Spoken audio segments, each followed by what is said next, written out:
खमा गणिसा, welcome back to my mini blog. कैसे हैं आप लोग? आई होप आप लोग अच्छे होंगे। मैं बहुत बढ़िया हूँ।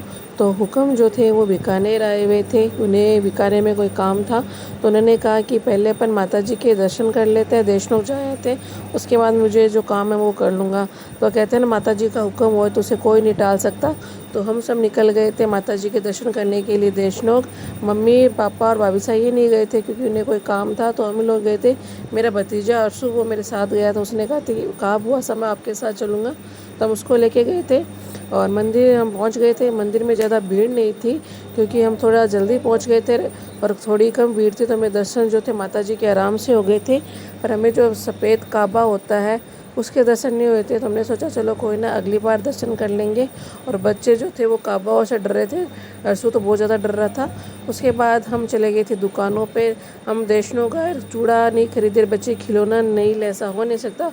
तो हम लोगों ने फिर शॉपिंग की चूड़ों की, बच्चों को दिलाए थे खिलौने। फिर वहाँ से हम रवाना हो गए थे नेडी जी के लिए। हमने नेडी जी पहुँचे और वहाँ पे माता जी के लिए प्रसाद लिया, और वहाँ पे हो रही थी आरती माता जी की।